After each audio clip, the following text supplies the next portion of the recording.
안녕하세요. 오늘 제 이혼 이야기를 들려드리고 싶어 사연을 쓰게 되었는데요. 긴 이야기가 될 테니 거두절미하고 바로 시작해 볼게요. 저와 남편은 맞선 자리에서 만나 결혼을 전제로 1년 5개월, 6개월, 대략 1년 반 정도 연애하고 결혼을 하게 됐어요. 결혼 정년기에 잘 아는 어르신의 소개로 만난 남편의 첫인상은 나쁘지 않았고, 4번의 계절을 남편과 지내보니 남은 세월도 함께하면 참 좋겠다는 생각이 들더군요. 그 무렵 남편에게 청혼을 받게 되었고 그 청혼을 수락하며 결혼 준비에 박차를 가하게 되었었죠. 그렇게 결혼을 하게 된 저희는 잘 지냈어요. 물론 시댁과도 잘 지냈어요. 특히 시누이와 사이가 꽤 좋았는데 적당한 거리를 두고 지내긴 하지만 서로 생일을 챙겨주기도 하고 고민거리가 있으면 서슴없이 연락해 고민 상담을 하는 등 외동인 저에게 여동생이 생긴 듯해 기분이 묘하게 좋더라고요. 금전적인 부분에서도 부딪히는 일이 없었던 것이 저희 친정뿐 아니라 시댁까지도 사업을 하고 계셨는데 큰 문제 없이 운영되고 있었고 그렇기에 두 집안 다 그럭저럭 재력이 있는 편이라 생활이 비교적 여유로웠어요. 결혼을 하고 난 후 양쪽 집뿐 아니라 남편까지도 안 사람은 집안 살림을 잘 이끌어야 한다는 생각이 강했고 전 그 뜻을 받아들여 일을 그만두고 전업주부로 지내게 되었죠. 뭐 이끌 살림도 없었던 터라 그냥 보통 전업주부와 다를 것이 없긴 했지만요. 남편이 연애할 때부터 저에게 입버릇처럼 하는 말이 있었어요. 혹시나 해서 말인데 시집살이? 고부 갈등? 이런 건 걱정도 하지 마. 우리 엄마가 우리 할머니한테 워낙 시집살이를 호되게 당해서 우리 엄마는 절대 시집살이 같은 거 안 시킬 거라고 나 어릴 때부터 말했었어. 그러니까 괜한 걱정하지 않아도 돼. 알겠지? 이런 남편의 말 때문이었을까요? 결혼에 대한 생각들 중 시집살이에 대한 걱정은 전혀 하지 않았었는데 막상 결혼을 하고 나니 그 온화하고 너그럽던 시모는 온데간데 없이 사라지고 저에게 시집살이를 시켜보려고 시동을 걸고 있더군요. 주로 전화로 제 속을 뒤집어 놓곤 했어요. 아가, 저녁 메뉴는 정했니? 네, 아까 그이가 연락이 와서 김치 콩나물국이랑 쭈꾸미 볶음이 먹고 싶다고 하더라고요. 그래서 그걸로 하려고 장봐왔어요. 뭐? 확실히 우리 민철이가 그걸 먹고 싶다고 한 게 맞아? 그럼요, 어머님. 전화까지 와서 해달라고 하던걸요. 그래? 그건 우리 민철이가 좋아하지도 않는 음식들인데. 혹시 네가 좋아하는 음식인데 민철이가 네 생각을 해서 해달라고 한 거 아니니? 그러지 말고 민철이 좋아하는 음식이랑 레시피 문자로 보낼 테니 그걸로 해서 먹이거라. 꼭 그걸로 해서 먹여. 알겠니? 전 2가지 메뉴 다 좋아하지도 않는데 시모 혼자 소설을 쓰더니 저녁 메뉴까지 정해주더군요. 전 알겠다고 말만 하고 남편이 먹고 싶다던 메뉴들로 저녁을 차렸고 남편은 엄지척까지 해보며 아주 만족스러운 식사를 마칠 수 있었죠. 그 뒤로도 이따금씩 저녁 메뉴에 대한 간섭은 이어졌고 전 기계적인 대답만 할 뿐 제가 정해놓은 대로 하곤 했습니다. 거기까진 참을만 했는데 메뉴 간섭은 시작일 뿐이었어요. 저를 정말 미치게 했던 건 바로 시댁 모임이 있는 날이었는데 그날엔 어김없이 시모에게 영상통화가 걸려왔어요. 아가, 오늘 입을 옷 정했니? 정했으면 어디 한번 보여주거라. 이렇게 시작된 시모의 간섭은 제 옷장에 있는 옷이란 옷을 다 꺼내 수십 벌 옷 중 가장 마음에 드는 옷을 결정하고서야 끝이 나곤 했어요. 언제나 그 끝은 제가 원래 입고 가려던 옷에서 크게 벗어나지 않았고 그때마다 시모는 늘 이렇게 말하더군요. 이게 다 널 위해서야. 가족 모임 날 다른 어른들도 많이 오시는데 괜히 차림 때문에 트집 잡히면 너만 기분 상할 거 아니니? 그러니 나쁘게 생각하지 말고 좋게 생각해 주려무나. 어떻게 생각해야 이 선 넘는 간섭과 시집살이가 좋게 생각될 수 있는지 저는 도무지 알 수 없었지만 일단 알겠다고 하며 이건 아니라는 생각이 강하게 들 쯤이었어요. 시모의 생일날이 되었고 이번 생일은 시댁에서 하게 되었다며 연락이 왔더군요. 언니, 이번 생신은 그냥 집에서 하기로 했어요. 다 같이 모여서 그냥 밥이나 먹기로 했으니까 언니는 그렇게 알고 오빠랑 저녁 시간 맞춰서 오면 돼요. 네? 일찍 가서 저녁 준비해야죠. 아니에요. 이번 생신상은 제가 처음부터 끝까지 혼자 다 준비할 거예요. 그러니까 그런 줄 알고 시간 딱 맞춰서 와서 밥만 먹고 가요.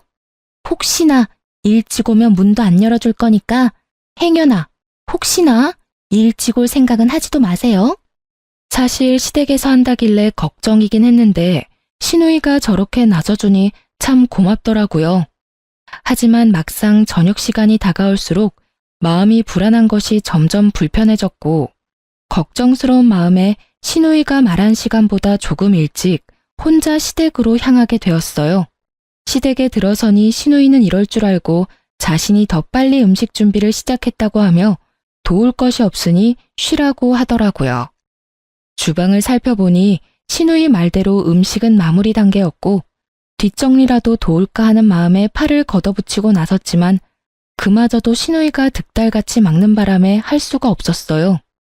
에이 언니, 다 된 밥상에 숟가락 얹을 생각하지 말고 얼른 소파에 가서 쉬어요. 이거 전부 내 손으로 차렸다고 자랑하려고 하는데 이제 와서 언니가 도우면 혼자 한 게 아닌 게 되잖아요. 뒷정리만 할게요, 아가씨. 딱 뒷정리까지만요. 뒷정리든 앞정리든 혼자 다 할 거니까 나중에 상 차릴 때나 도와주세요. 이렇게 말한 아가씨는 저를 끌어다 소파에 강제적으로 앉혀버렸고 그렇게 전 감사하지만 마음은 불편한 휴식을 취하게 되었죠. 그렇게 몸은 소파에 귀는 주방에 둔 채 휴식 아닌 휴식을 취하고 있는데 외출해서 돌아온 시모가 집안 상황을 살피더니 저를 나무라기 시작하더군요. 아가, 아무리 요즘 시댁이 예전과는 다르다고 해도 이건 아니지. 어떻게 시누이는 주방에서 죽어라 일하고 며느리는 소파에서 편히 쉴 수가 있니? 이렇게 말하며 저를 혼내는데 이해가 되면서도 이렇게까지 화낼 일인가 싶은 오묘한 감정이 들어 말이 나오지 않더라고요. 또 제 입장에선 무어라 말을 꺼내는 것도 참 애매하기도 했고요. 그런 제 마음을 알았는지 시모의 소리를 들은 시누이가 손에 묻은 물도 제대로 닦지 않은 채 뛰어나오더라고요.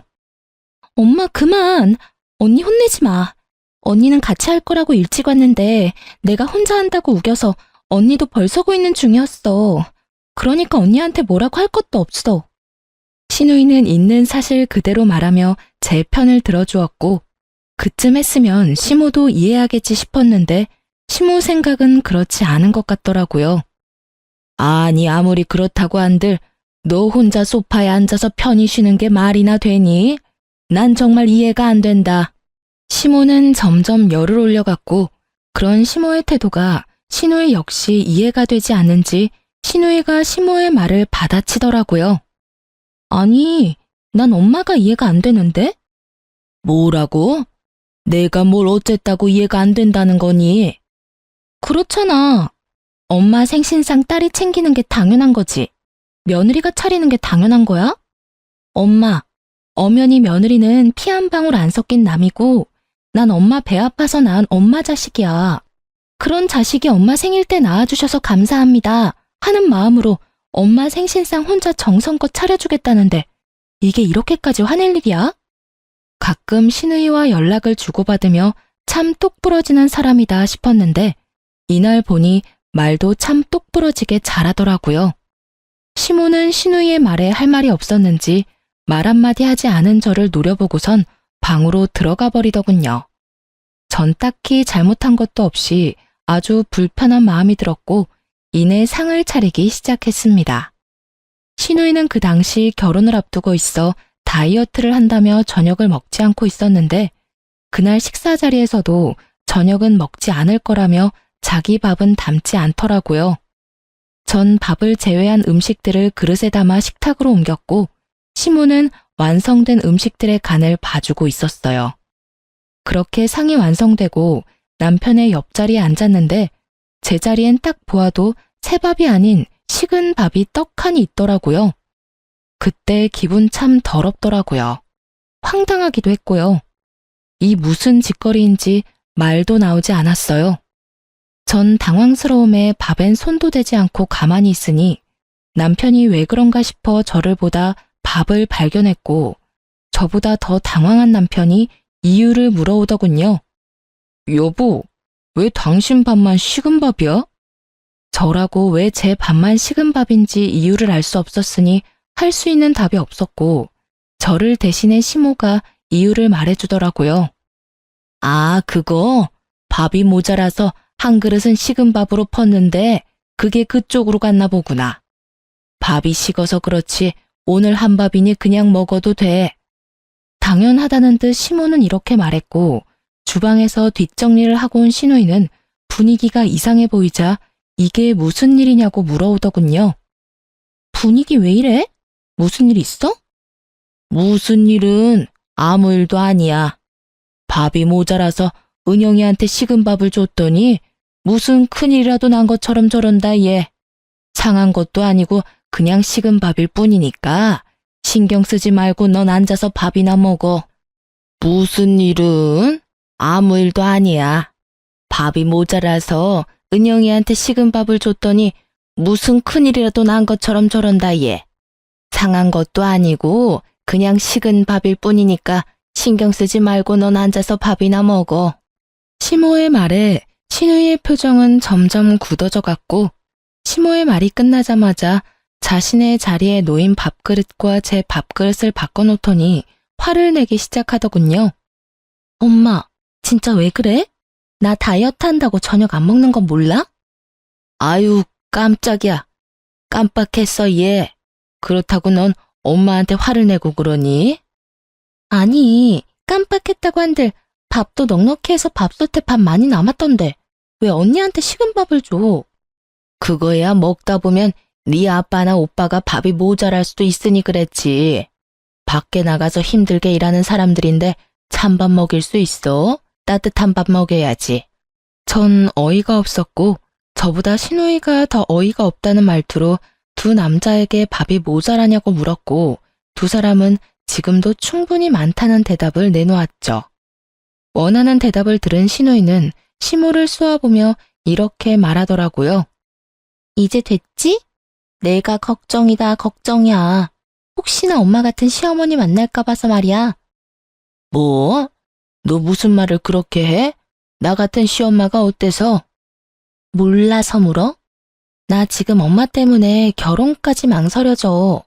혹시나 시집 갔는데 시어머니가 나한테 이런 차별 대우를 한다. 난 사랑이고 나발이고 당장 이혼하고 돌아올 것 같은데 그래도 되지? 먹는 거로 차별하는 건 해도 너무 치사하잖아. 말 같지도 않은 말 하지도 말고 얼른 밥이나 먹자.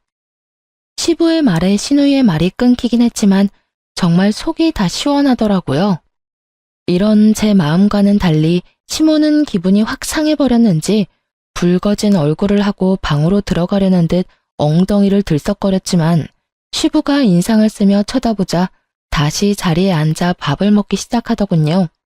그렇게 아슬아슬하던 식사가 끝나고 일상으로 돌아왔지만 좋기만 했던 부부 사이는 나빠지고 있었어요. 남편은 시모의 생일날 식은 밥을 대하던 제 태도를 탓하고 들었고 저 역시 가만히 있진 않았거든요. 국가 식은 밥 좀 먹는 게 어떻다고 어머니 생일날 분위기를 그렇게까지 만들어야 했어? 뭐? 난 한마디도 하지 않고 거기 앉아서 그저 숨만 쉬고 있었는데 상황이 그렇게 된 걸 나한테 따지고 드는 거야? 기가 막혀서 정말. 아니, 애초에 그딴 행동을 한 어머님이 잘못된 거 아니야?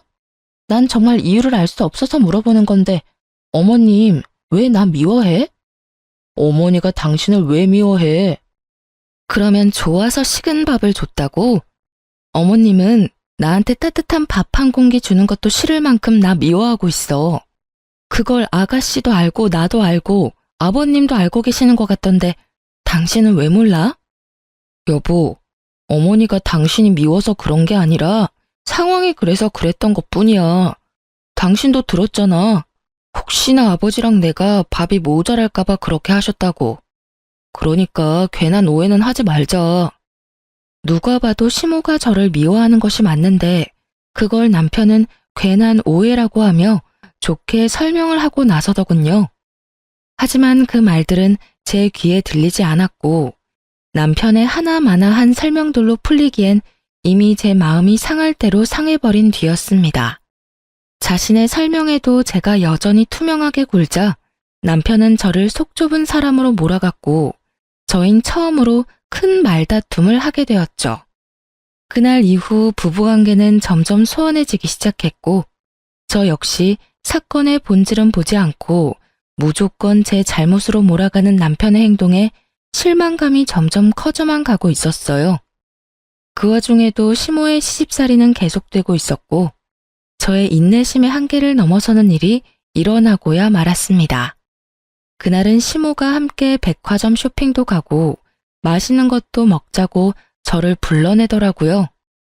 갑작스러운 통보에 적당한 변명거리가 없었던 전 하는 수 없이 시모와 백화점으로 가게 되었고 그곳에서 시모는 작정이라도 한 사람처럼 저를 무슨 하녀 부리듯 부려먹기 시작하더군요.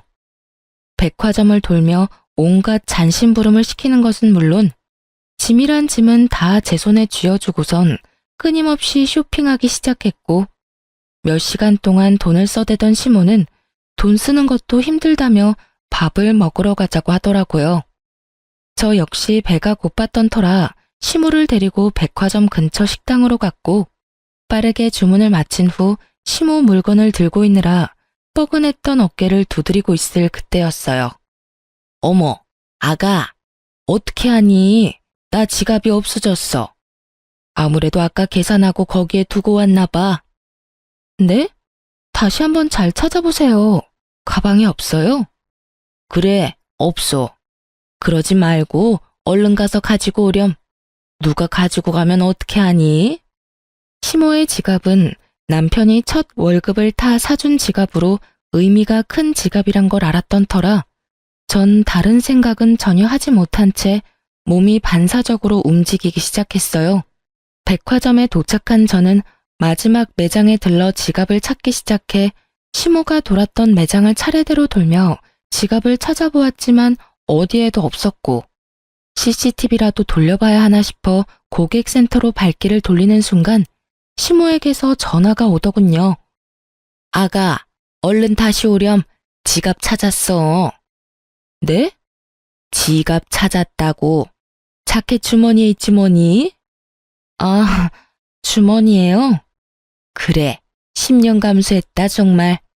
어쨌든 지갑은 있으니까 얼른 오렴. 시모의 말에 전 다시 식당으로 향했고 식당에 가니 시모는 제가 주문한 음식까지 다 먹어치운 후더라고요. 아니 정확히는 다 남기긴 했는데 제 음식까지 제가 손댈 수도 없게 다 헤집어 놓은 뒤였어요. 이쯤 되니 알겠더라고요. 이 모든 게 저를 골탕 먹이기 위해 벌인 일이라는 것을요. 시모는 저를 향해 네가 어쩔 건데? 라는 말을 써놓은 듯한 표정을 지어 보였고 저는 저를 왜 이렇게까지 미워하는지는 모르겠으나 이젠 그 이유와는 무관하게 더는 참지 않기로 했죠. 그동안 시모에게 잘 보이려고 했었던 많은 노력들과 식은 밥을 보고서도 불만 한마디 하지 못했던 저의 모든 지난날이 머릿속을 스치며 저는 그야말로 각성을 해버렸던 거죠. 시모는 제가 룸 문을 열고 들어가 자리에 앉아 상황 파악을 끝내자 승리의 표정을 지으며 이렇게 말하더군요. 이제 집에 가자꾸나. 오늘 너무 많이 돌아다녀서 너무 피곤해. 그러든가 말든가. 전 시모의 말을 다 무시한 채 배를 눌러 주문을 다시 했고 그런 저의 태도에 시모는 언성을 높이기 시작하더라고요. 너 지금 이게 무슨 짓이니? 내가 집으로 가자고 하는 말 못 들었어? 보면 모르세요? 밥 시키잖아요. 참나, 어른이 식사를 다 하고 일어나면 당연히 너도 따라 일어나는 게 예의야. 넌 이런 기본적인 것도 못 배웠니? 제가요, 하루 종일 어머님 수발 들며 쫓아다니느라 쫄쫄 굶었더니 배가 너무 고파서 눈에 뵈는 게 없어요. 그러니까 예의가 있니 없니 그건 어머님 생각하고 싶은 대로 생각하시고 전 일단 밥은 먹어야 하니 기다려 주시던지 먼저 가시든지 편하신 대로 하세요. 정말 눈에 뵈는 게 없더라고요. 하루 종일 쫓아다닌 것도 힘들어 죽겠는데 그 와중에 똥개 훈련까지 받았다고 생각하니 힘든 건 둘째치고 화가 너무 나더라고요. 이런 저의 태도에 시모도 화가 단단히 났는지 팔짱까지 끼고선 이렇게 말하더군요. 뭐? 눈에 뵈는 게 없어? 뭐 이딴 게 다 있어? 아휴, 너의 지금 이런 무례한 태도는 네 친정엄마하고 이야기를 좀 해봐야 하겠구나. 아무래도 네 꼴을 보아하니 내가 네 엄마한테 할 말이 많을 듯하구나. 할 말 많으시면 통화해야죠. 그건 어머님 뜻대로 맘대로 하시고 가실 때 가더라도 오늘 산 저 짐들은 다 가지고 가세요. 두고 가는 물건이 하나라도 있으면 오늘 하루 고생한 저한테 주는 선물이라고 생각하고 제가 다 가지도록 할게요. 그날 시모는 제가 모시고 왔기 때문에 차를 가지고 오지 않았고 혼자 지고 이고 택시를 타기엔 짐이 많았던 터라 시모는 설마 하는 마음으로 단 하나도 챙기지 않고 그냥 가버리더라고요. 시모에게 한 말이 모두 진심이었던 저는 밥을 맛있게 먹고 난 후 택도 떼지 않은 새 상품을 모두 중고로 팔아버렸고 그 돈을 아주 기쁜 마음으로 평소 기부하던 단체에 모두 기부해버렸습니다. 우려, 걱정, 이런 감정은 전혀 들지 않더군요. 이미 저의 인내심은 한계선을 넘어버렸고 더는 어른 대접을 해줄 필요도 없다는 것이 제 생각이었으니까요.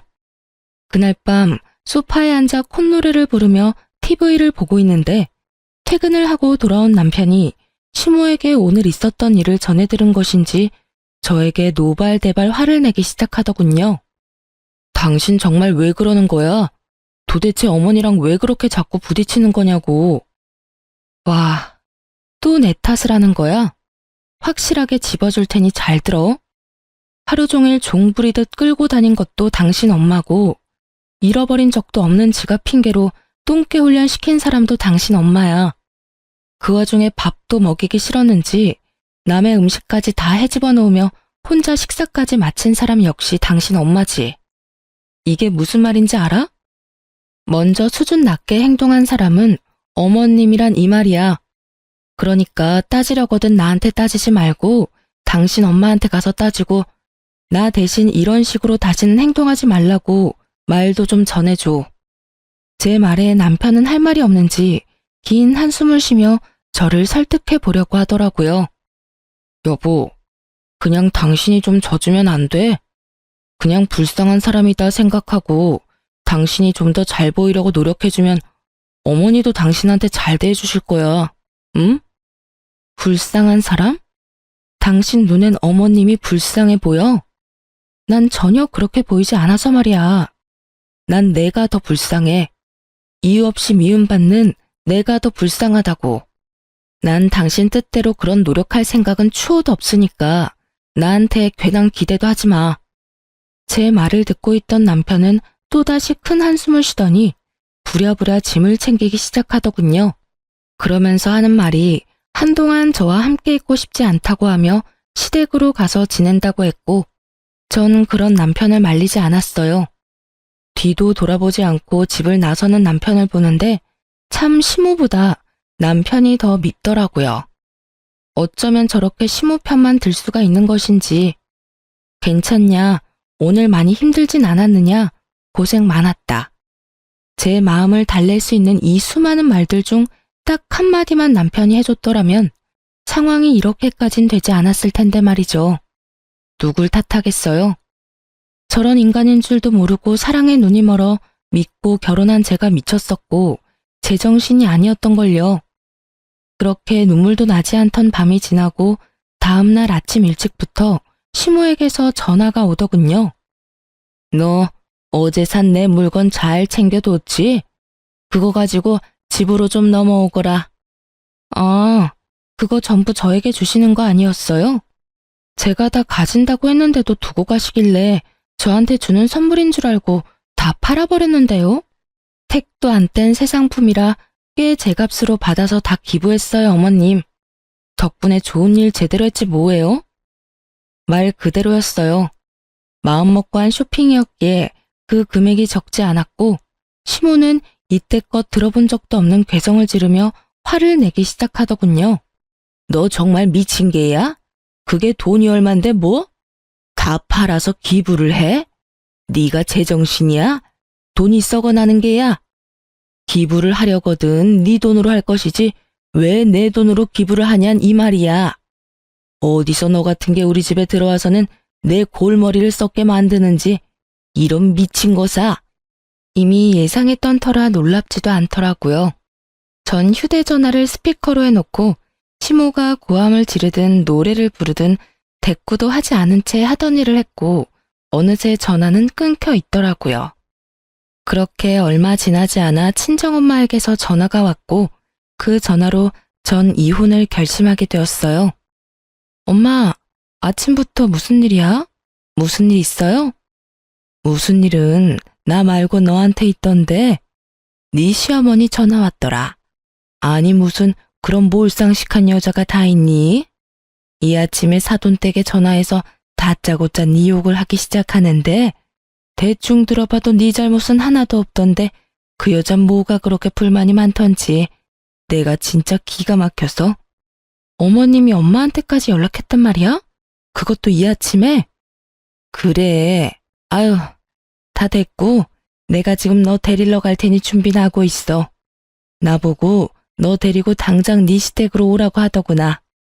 무슨 말을 하려고 그러는지 내가 직접 가서 들어봐야겠어.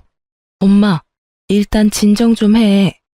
내가 지금 진정하게 생겼어? 그 어렵다는 사돈한테도 이따위로 구는데 너한테는 어떻게 했겠어? 내가 지금 손이 다 떨려온다고. 엄마, 일단 진정 좀 하고 기다리고 있어. 내가 다 생각이 있어서 그래. 내가 알아서 해볼 테니까 조금만 진정하고 기다려줘요, 응? 아휴, 일단 알겠는데 다시 한번 이런 말 들리면 가만히 있지 않을 거니까 확실하게 마무리 지어. 도저히 안 될 것 같으면 이혼해. 어디 남의 집 귀한 딸 데리고 가서 2년 전년 욕짓거리냐고. 어쨌든 넌 잘못한 거 하나도 없으니까 괜히 기죽지 마. 알겠어? 네, 알겠어요. 들어보니 정신 나간 시모는 친정엄마에게 2년 전년 하며 욕까지 한 모양이더군요. 아무리 머리끝까지 화가 났다고 해도 사돈한테 자식 욕을 하는 건 좀 아니지 않나요?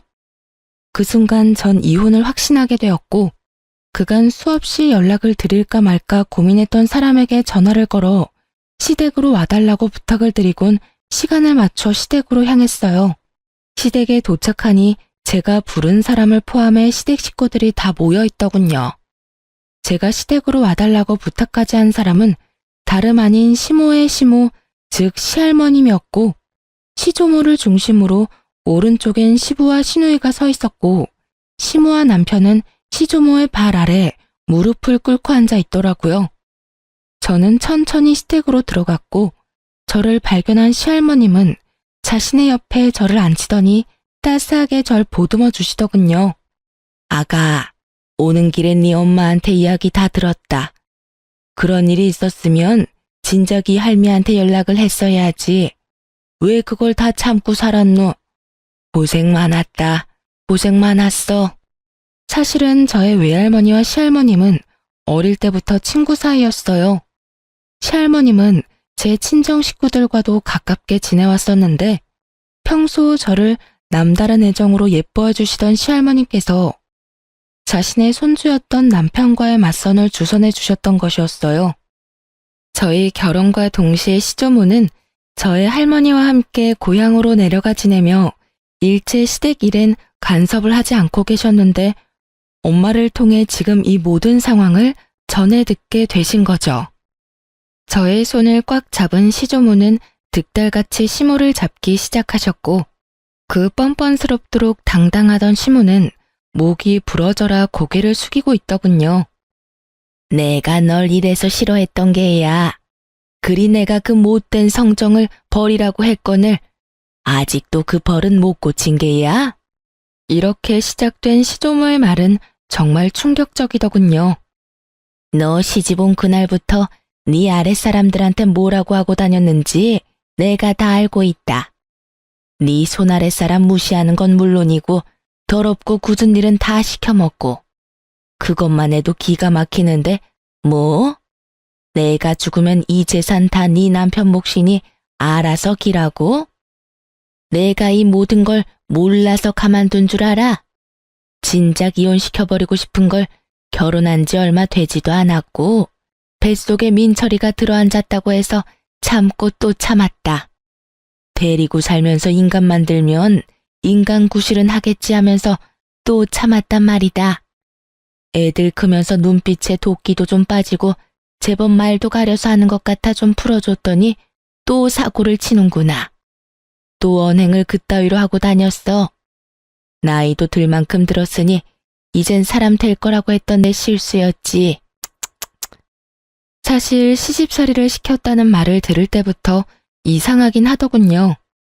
제가 아는 시조모는 아무 이유 없이 사람을 괴롭히는 사람은 아니었는데 남편의 말론 아무 이유 없이 시모를 쥐잡듯 잡았다고 하니 제가 모르는 시조모의 모습이 있는가 보다 하고 생각했었거든요. 하지만 시조모만 알고 있는 시모의 민낯은 생각보다 더 경악스럽더군요. 시조모의 입에서 자신의 과거가 흘러나오자 시모는 악을 쓰며 역정을 내기 시작했고 그 입에서 나오는 한마디 한마디가 저에겐 참 어이없는 말들이었습니다. 저 역시 며느리가 마음에 들지 않아 사람 좀 만들어 보려고 그렇게 했던 거예요, 어머님. 어머님은 저한테 그렇게 하셔놓고 저는 왜 며느리 길들이면 안 되는 건가요? 이 얼마나 기가 막히고 코가 막히는 말인가요? 시댁으로 오는 내내 될 수 있으면 말을 아끼자 하고 생각했는데 이렇게 상황이 흘러가니 그냥 참고 있을 수가 없더라고요. 어머님, 전 아무리 생각해도 어머님께 큰 잘못한 것이 없는데 저의 어떤 점이 그리도 미우셨어요? 제가 뭘 그렇게 잘못했길래 절 길들이려고까지 했는지 정말 궁금하네요. 저요, 어머님이 저한테 적대적으로 대하기 전엔 전화도 자주 드리고 살갑게 굴며 어머님의 말도 안 되는 트집에도 다 맞춰드리려고 노력했었어요. 그런데 그런 제 노력에도 어머님은 그저 저를 미워만 하셨었잖아요. 제 말에 어머님은 아무런 말도 하지 못하고 있더군요. 당연한 일이었어요. 백화점 사건이 있기 전까지 전 시모에게 잘하려고 했었고 시모의 말도 안 되는 시집살이에도 이렇다 할 말대답 한 번 한 적이 없었으니까요. 아무리 머리를 짜내어 봐도 할 말이 없던 시모는 입을 꾹 다문 채 저를 노려보더군요. 그런 시모의 행동에 서름이 터져버린 저는 그간 시모의 행동을 하나하나 다 읊어주었죠. 제 말이 길어질수록 시조모와 시부의 얼굴은 점점 굳어져만 갔고 제 말이 끝나자 시조모는 믿을 수 없다는 듯 화를 내시더라고요. 이 말이 다 사실인 거야? 어디서 가짠지도 않게 그딴 짓거리를 한 게야? 네가 사람이야? 어떻게 사람이 어른이 그런 짓을 할 수가 있는 게야? 나도 그리 미운 너한텐 그런 짓은 하지 않았어. 식은 밥을 줘? 하녀 부리듯 부려? 어디서 배운 짓거리야 그게? 이게 다 어머님 때문이에요. 저요, 시집 와서 단 하루도 마음 편한 날이 없었어요. 이제 좀 편해지나 싶었는데 어머님이 저 애를 이 집에 들이셨잖아요. 제 입장에선 저 애가 눈엣 가시 같았고 그래서 괴롭혔는데 그게 잘못인가요? 네가 마음 편히 지내지 못하게 된 건 다 그 누구의 탓도 아닌 네 탓이다. 멀쩡히 살아있는 시어미를 하루빨리 죽으라고 누가 너한테 기도하라고 시켰니? 그리고 너보다 아랫사람들을 그리 심하게 괴롭히라고 누가 너한테 시켰니? 다 네 심보가 네 팔자를 꼰 것인데 누구 탓을 하는 게야? 그건 실수였어요. 그땐 저도 어렸고 뭘 몰라서 그런 언행을 했던 거라고요. 그냥 실수라고 생각하고 용서해 줄 수도 있는 거잖아요. 언제적 실수를 이날 이때껏 마음에 품고 저를 괴롭히시냐고요. 이렇게 말한 시모는 눈물을 쏟아냈고 저는 그런 시모가 어이가 없더라고요. 그리 잘하는 사람이 아무 잘못도 없는 저를 그리 미워했다고 생각하니 화가 나기도 했고요. 그럼 어머님은 그런 이유로 절 괴롭히신 거예요? 제가 할머님과 오래 알고 지낸 사이란 이유 때문에요? 그게 더 말이 안 된다고 생각하진 않으세요?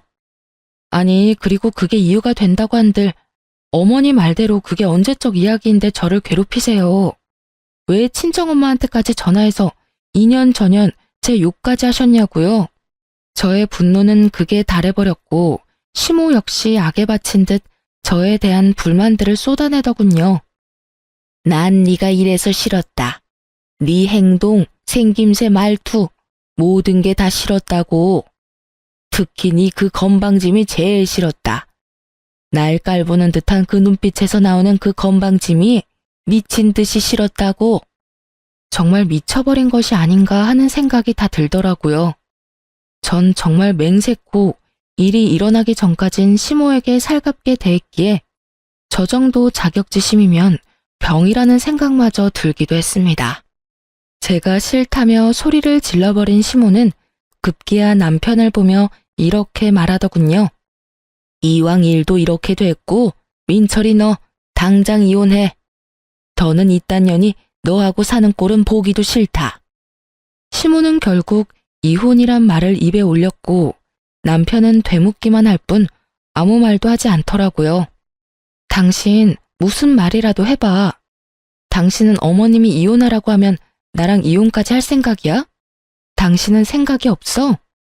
전 남편에게 따져 물었고 그런 제 행동이 또 마음에 들지 않았던 시모는 저에게 무시무시한 태세로 달려들더군요. 이년이 어디서 내 아들한테 그딴 식으로 말을 해. 내가 이년을 그냥. 이러면서 달려드는데 저도 모르게 시모를 밀쳐버렸고 바닥에 고꾸라진 시모를 본 남편이 미쳐 날뛰기 시작하더라고요. 너 진짜 미쳤어. 어디서 시어머니를 밀치는 거야? 당장 이혼해. 나도 너 같은 년이랑 한시도 못 살겠으니까 이혼하자고. 그래, 이혼하자. 그까짓 이혼 해줄게. 변명할 생각도 남편에 대한 미련도 조금의 마음도 남아있지 않더라고요. 전 모든 걸 체념한 채 이혼을 하겠다고 했고 제 말이 끝나자마자 시조모 역시 시부를 보며 이렇게 말씀하시더군요. 아비야, 너도 이혼하거라. 더는 저런 물건이랑 너랑 사는 꼴은 보고 싶지 않구나. 어머니, 그게 무슨 말씀이세요? 이혼이라니요? 이제 와서 이혼이라니 그게 말이 된다고 생각하세요? 그 모진 시집살이 다 견디고 인제야 좀 살만해졌는데 이혼이라니. 전 절대로 이혼 못합니다. 시조모의 말에 시모는 그게 무슨 말이냐며 따지고 들었지만 시부는 그런 시모의 말은 들리지도 않는다는 듯 오직 시조모의 얼굴만 바라보더군요. 지금까지 한 말이 다가 아니란다, 아비야. 저 물건은 보얀 행동뿐 아니라 입으로도 죄를 짓고 있더구나. 시집 온 지 한 달도 채 되지 않은 새색시가 손아래 동서들한테 한다는 말이 저 늙은 할망구는 왜 죽지도 않고 질기게 살아서 자기를 괴롭히는 건지 목숨도 질기다면서 같이 사는 게 고역이라고 하더구나. 그게 사람으로서 할 말이더냐? 내가 그 말을 듣고 당장이라도 내쫓아버리고 싶은 걸 네가 사랑한다고 하니 참고 또 참았는데 저리 제 자식 이혼시키는 꼴을 보니 나도 널 이혼시켜도 될 것 같구나. 당장 이혼하고 저 인간 같지 않은 것들 다 내쫓아내. 더는 내가 벌어 갈고 닦은 곳에서 저딴 것들 호의호식하는 꼴조차도 보기 싫으니. 이미 시모의 민낯을 알아버린 시부는 오만 정이 떨어지신 듯 그 자리에서 고민도 없이 알겠다고 했고 시모와 남편은 그제야 다시 무릎을 꿇고 빌기 시작하더군요. 이렇게 쫓겨날 순 없어요, 어머님. 제가 더 잘할게요. 제가 더 노력할게요. 제가 다 고칠게요, 어머님. 할머니, 제발 한 번만 용서해 주세요. 저요, 이 사람이랑 이혼도 안 하고 이 사람 하늘처럼 떠받들고 살게요. 이미 늦은 일이니 더는 입 아프게 하지 말고 얼른 나가거라. 우리 민철이 이 집안의 대를 이을 하나뿐인 아들이라고요. 장손을 어떻게 내쫓을 수가 있으세요? 하나뿐인 아들? 요즘 세상이 어떤 세상인데 그런 말을 하는 겐지. 민정이 잘 보고 들었지? 앞으로 할미가 물려주는 재산 어떻게 꾸려나갈 건지 생각해서 이 할미한테 알려주거라. 혹여나 네 어미나 오빠한테 한 푼이라도 흘러가는 순간 너도 쫓겨날 테니 그리하라. 시주모의 통보와 함께 모든 일은 빠르게 진행되었어요. 두 사람은 그 자리에서 맨몸으로 쫓겨나 버렸고 남편은 시부의 회사에서 마저 쫓겨나 실업자 신세가 되었죠. 거기에다 시모는 그동안 사치스러운 생활을 하며 자신의 친정으로 재산을 빼돌리고 있었던 점이 드러나며 재산은 한 푼도 받지 못하고 이혼했다고 하더라고요. 저 역시 시모와 남편에게 위자료를 받고 이혼을 하게 되었습니다. 그렇게 질긴 악연은 끝이라고 생각했는데 말 그대로 질기긴 정말 질기더라고요. 다름 아닌 전 시모가 저를 찾아왔으니까요. 무슨 일이세요? 아가, 내가 부탁이 있어서 왔어. 부탁이라뇨?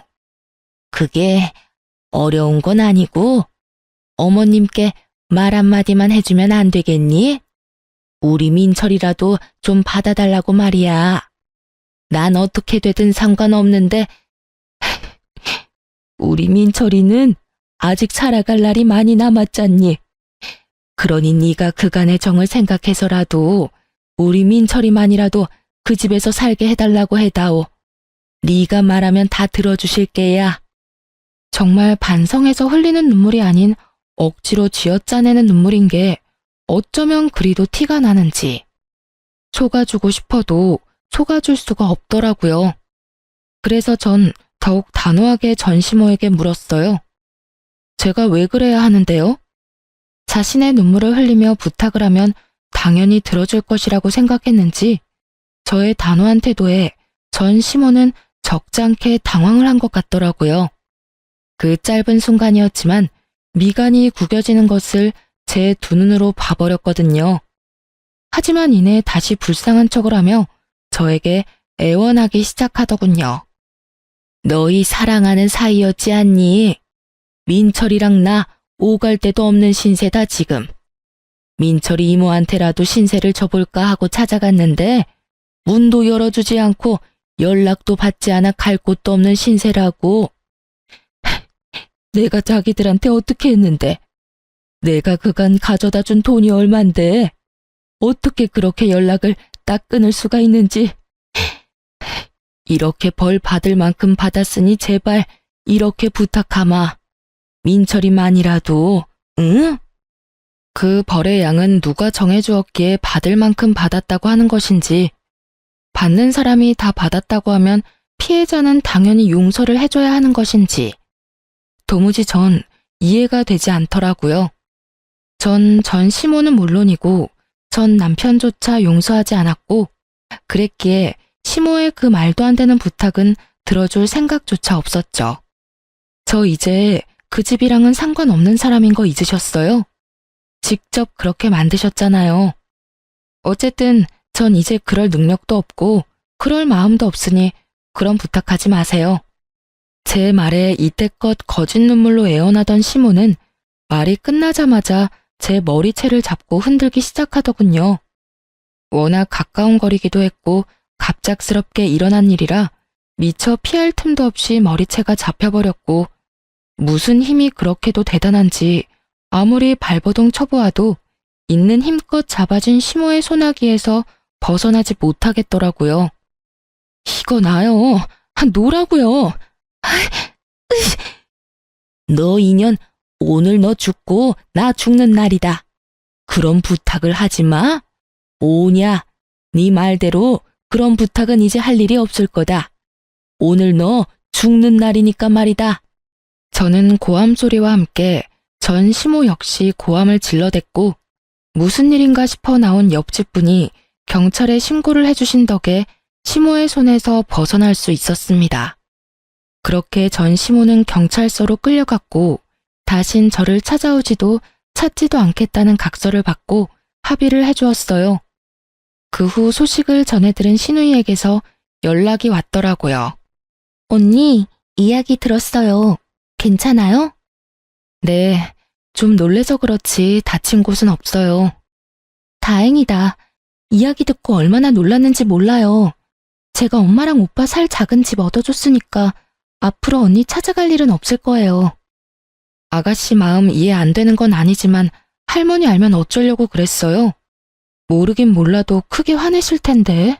아, 그건 걱정 마세요. 할머니하고 아빠한테 다 허락 받고 얻어줬어요. 제 딴에는 마지막 효라고 생각하고 해드린 건데 엄마는 그게 시작이라고 생각했는지 이것저것 요구가 많아지더라고요. 그래서 저도 연락 끊어버렸어요. 언니도 알다시피 제가 오빠처럼 엄마 사랑받으며 자란 자식도 아니고 낳아주시고 키워주신 값은 다 했다고 생각해서요. 쉬운 결정은 아니었을 텐데 아가씨도 마음고생 많이 했겠네요. 괜찮아요? 네, 전 생각보다 괜찮아요. 저보단 오빠가 큰일이죠 뭐. 제가 유일한 희망이자 마지막 돈줄이었을 텐데 저마저 연락 끊었더니 들리는 소문엔 어디 작은 회사에 취업은 했다고 하더라고요. 그런데 뭐 버텨내겠어요? 한평생 고생이란 모르고 편하게만 살았는데. 뭐 이제 알아서 잘 살기만을 바라야죠. 그렇게 말을 마친 신우이는 앞으로 언니 동생하며 지내도 되겠냐며 저에게 조심스럽게 물어왔고 전 알겠다고 했어요. 앞서 말했다시피 동생 하나 생긴 기분이 좋기도 했고 저를 잘 챙겨주었던 신우이와 계속 연락하며 지내고 싶기도 했거든요. 신우이뿐 아니라 할머니와도 가끔 보고 지내고 있어요. 저를 만날 때마다 제가 그런 일을 겪게 된 것엔 할머니의 책임이 크다며 자책 아닌 자책을 하시더니 어느 날엔 할머니의 건물에 소품 가게를 하나 차려주시더라고요. 회사도 결혼한 후에 그만두고 무슨 일이라도 해야 아픔이 빨리 잊혀진다고요. 전 감사하게 가게를 받았고 잡생각도 버릴 겸 핸드메이드 제품도 만들어서 판매하고 있어요.